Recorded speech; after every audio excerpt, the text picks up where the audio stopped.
ফিরে এলাম বিরতির পর। ফের বিপত্তি বোয়িংয়ে। ওড়ার পরপরই বিকল হলো বিমানের ইঞ্জিন। তড়িঘড়ি মে ডে কল পাইলটের। গত 12 জুন ভারতের আহমেদাবাদে ভেঙে পড়ে এয়ার ইন্ডিয়ার বোয়িং 787 ড্রিমলাইনার বিমান AI-171। সেবারও ওড়ার পরপরই ত্রুটি দেখা দিয়েছিল বিমানের ইঞ্জিনে। ওড়ার 1 মিনিটের মধ্যেই গতি হারিয়ে 243 জন সাওয়ারিকে নিয়ে লোকালয়ের মধ্যে আছড়ে পড়েছিল বিমানটি। আবারও বিতর্কের মুখে বোয়িং 787 ড্রিমলাইনার। ওড়ার কিছুক্ষণের মধ্যেই বিকল হয়ে গেল বিমানের বাঁ দিকের ইঞ্জিন। বিপদ এড়াতে তড়িঘড়ি আপৎকালীন মে ডে কল করলেন পাইলট। গত সপ্তাহে আমেরিকার ওয়াশিংটনে ঘটনাটি ঘটেছে। তবে ওই ঘটনায় কেউ হতাহত হয়নি। পাইলটের তৎপরতায় অল্পের জন্য এড়ানো গিয়েছে বিপদ। গত 25 জুলাই ওয়াশিংটন ডালাস বিমানবন্দর থেকে মিউনিখের উদ্দেশ্যে যাত্রা শুরু করেছিল বিমান সংস্থা ইউনাইটেড এয়ারলাইন্সের একটি বোয়িং 787 ড্রিমলাইনার বিমান। কিন্তু ওড়ার পরেই বিমান ড্রিমলাইনারের গুরুতর যান্ত্রিক ত্রুটি ধরা পড়ে।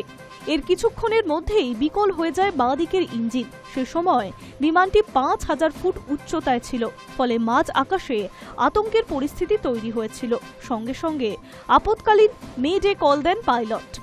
বিমানের ভিতরে জরুরি অবস্থার ঘোষণাও করা হয়। নিরাপদে জরুরি অবস্থায় অবতরণ নিশ্চিত করার জন্য যোগাযোগ করা হয় এয়ার ট্রাফিক কন্ট্রোলকে। শেষমেশ প্রায় 2 ঘন্টা 38 মিনিট ধরে ওয়াশিংটনের আকাশপথে ঘুরপাক খেয়ে জ্বালানি ক্ষয় করার পর ওয়াশিংটন ডালাস বিমানবন্দরে নামানো হয় বিমানটিকে। পাইলটদের তৎপরতা এবং এসটিসির সহায়তার ফলেই বড় সড় বিপদ থেকে এড়ানো গিয়েছে বলেই মানছে সকলেই। কোনো হতাহতের ঘটনা ঘটেনি। যাত্রী ও বিমান কর্মীরা সকলেই অক্ষত রয়েছেন। কিন্তু কিভাবে আচমকা ইঞ্জিন বিকল হয়ে গেল তা নিয়ে দ্বন্দ্ব কাটছে না। বিমান সংস্থার একটি সংশ্লিষ্ট বিমান কর্তৃপক্ষ এই ঘটনাটির তদন্ত করেছে। প্রসঙ্গত 12 জুন ভারতের আহমেদাবাদে ভেঙে পড়ে ইন্ডিয়ান এয়ার বোয়িং 787 ড্রিমলাইনার বিমান AI-171। সেবার ওড়ার পরেই ত্রুটি দেখা গিয়েছিল বিমান ইঞ্জিনে। ওড়ার 1 মিনিটের মধ্যেই গতি হারিয়ে 243 জন সাওয়ারিকে নিয়ে লোকালয়ের মধ্যে আছড়ে পড়েছিল বিমানটি। ওই ঘটনায় যাত্রী ও স্থানীয় সহ 260 জনের মৃত্যু হয়। সেই ঘটনার মাসখানেকের মাথায় ফের একই ধাঁচের ঘটনা ঘটল বিশ্বের আরও এক প্রান্তে। Hi News Network. বাংলাদেশের উত্তরের জেলা রংপুরের গঙ্গাচড়ায় হিন্দুদের বাড়িতে হামলা। এই ঘটনায় 1200 জনের বিরুদ্ধে মামলা দায়ের হয়েছে। জানা যাচ্ছে ধর্ম অবমাননার অভিযোগে এই হামলা। ক্ষতিগ্রস্ত হিন্দু সম্প্রদায়ের বাড়িঘর মেরামতের কাজ চলছে।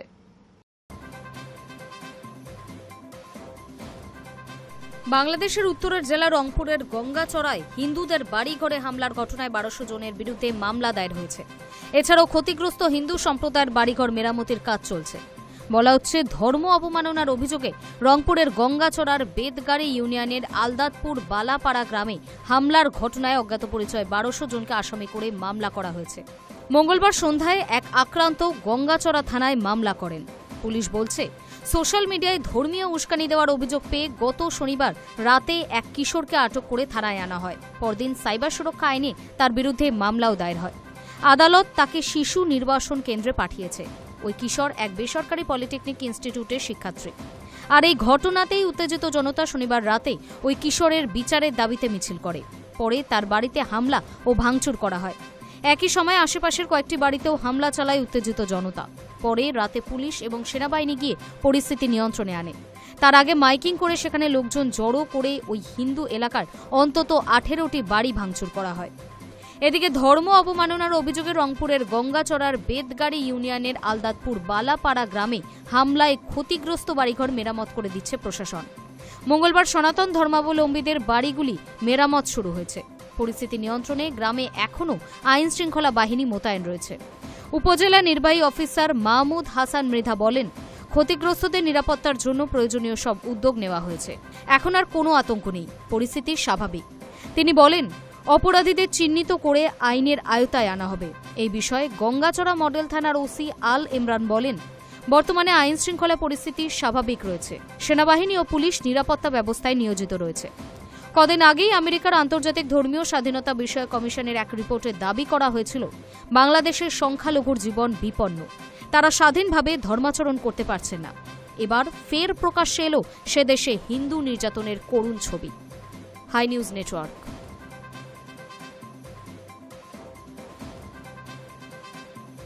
নাসা ও ইসরোর যৌথ উদ্যোগে তৈরি নিসার সদ্যই এক্সাম 4 মিশন শেষ করে ফিরেছে শুভাংশু শুক্লারা। সেই মিশন নিয়ে যেমন উদ্দীপনা ছিল ভারতবাসীর, তেমনি এবার কৃত্রিম উপগ্রহ নিসার সাফল্য উৎক্ষেপণের দিকেই নজর রয়েছে সকলে। কারণ শ্রীহরিকোটার সতীশ ধাওয়ান মহাকাশ কেন্দ্র থেকে এই কৃত্রিম উপগ্রহের উৎক্ষেপণের সময় বুধবার বিকেল 5:10। নাসা ও ইসরো যৌথ উদ্যোগে তৈরি কৃত্রিম উপগ্রহ নিসার সদ্য এক্সিয়াম 4 মিশনে ভারতীয় নভোস্টার শুভাংশু শুক্লার মহাকাশ সফরের দিকে নজর ছিল গোটা দেশবাসীর। এবার সকলের চোখ নিসার কৃত্রিম উপগ্রহ উৎক্ষেপণের দিকে। নাসা ও ইসরোর উদ্যোগে তৈরি এই কৃত্রিম উপগ্রহ বুধবার বিকেল 5:10 রওনা দেয় শ্রীহরিকোটার সতীশ ধাওয়ান মহাকাশ কেন্দ্র থেকে। জানা যাচ্ছে ভূপৃষ্ঠ, সমুদ্র, বরফ এবং অরণ্যের পরিবর্তন পর্যবেক্ষণ করবে এই নিসার। $1.5 বিলিয়ন ভারতীয় মুদ্রায় 12,500 কোটি টাকা খরচে তৈরি এই কৃত্রিম উপগ্রহটি। নির্মাণের খরচের 788 কোটি টাকা দিয়েছে ইসরো।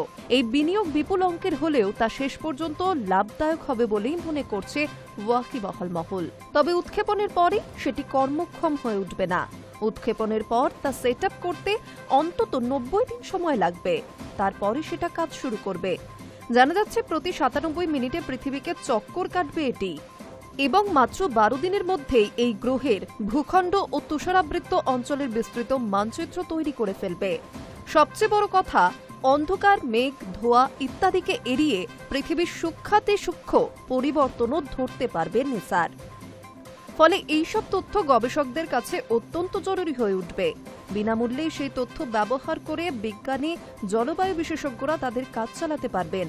ফলে আগামী দিনে অনেক বড় আবিষ্কারের পথ খুলে দিতে পারে নিসার। অসমে প্রতি বছর হওয়া বন্যার আগাম হদিশ কিংবা হিমালয়ের হিমবাহের গলন কত দ্রুত হচ্ছে সবই বের করা সম্ভব হবে এই নিসারের মাধ্যমে। Hi News network.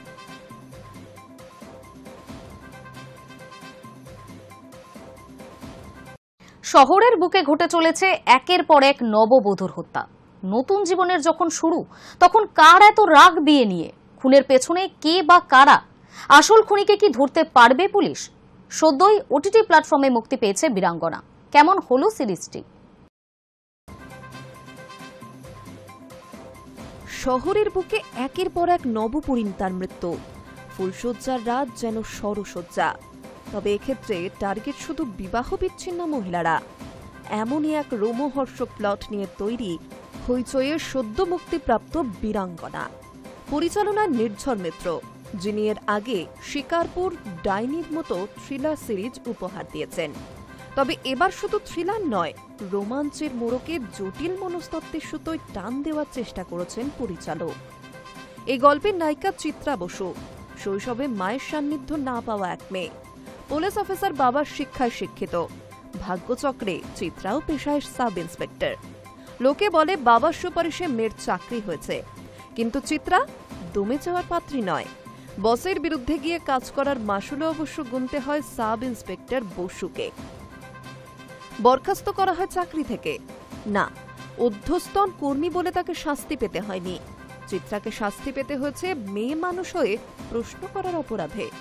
তাই তো চিত্রা যখন সিট কমিটির সদস্য হয়, তার পুরুষ সহকর্মীরা ঠাট্টা করে বলে এবার থেকে মেনোপজ, মাসিক, শাড়ির গল্প শোনার জন্য রেডি হয়ে যান। প্যারালালি গল্পের খল চরিত্রকে পরিচয় করানো হয় ধীর লয়ে।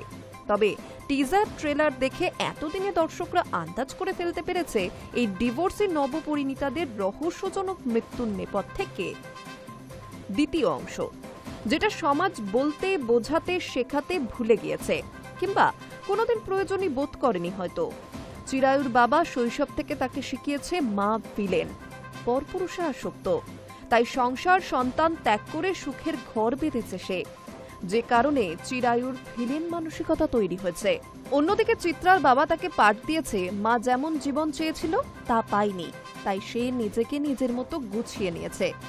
চিন্তাধারা, শিক্ষার এহেন পার্থক্যেই তাই চিত্রা সমাজের মূল স্রোতে, আর চিরায়ু বৈপরীত্যে অবস্থান করে।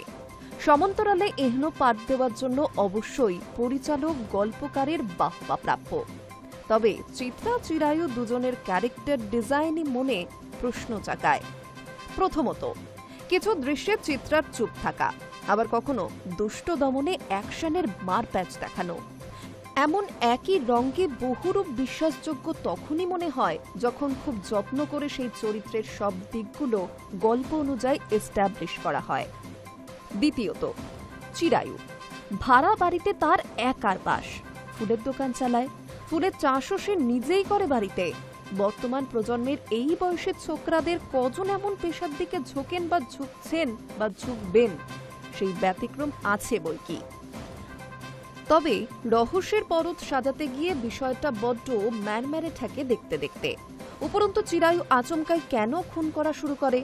আগে কেন কোনো ডিভোর্সি মহিলা তার টার্গেটে ছিল না? সেই সব প্রশ্নের উত্তর পাওয়া যায় না। বেশ কিছু সংলাপ শুনে দর্শক হিসেবে মনে হয় চামচে করে নারীবাদ খাইয়ে দিতে হচ্ছে। নারীত্ব কিংবা নারীদের লড়াই ফুটিয়ে তোলার জন্য এত অতিরঞ্জনের প্রয়োজন হয় না। নির্ঝর মিত্র এর আগে শিকারপুর ডাইনি সিরিজে পরিচালক হিসেবে দক্ষতার ছাপ রেখেছেন। তার ফ্রেমে ক্যামেরা লাইটের কাছ থেকে চরিত্রকাহন সংলাপ প্রশংসিত হয়েছে। তবে আগের দুটি সিরিজের মতো বীরাঙ্গনা ঠিক জমল না। চিত্রনাট্যের গাঁথনিও সেরকম পোক্ত নয়। সেই কারণে ডাইনি দেখার পর সাইকোলজিক্যাল থ্রিলার বীরাঙ্গনা বড্ড হালকা মনে হয়। তবে শেষ পা উল্লেখ্য, এই সিরিজের ম্যান অব দ্য ম্যাচ কিন্তু নিরঞ্জন মণ্ডল ওরফে লাফটার সেন। ভবিষ্যতেও তার সাবলীল অভিনয় দেখার প্রত্যাশা রইল। Hi News network.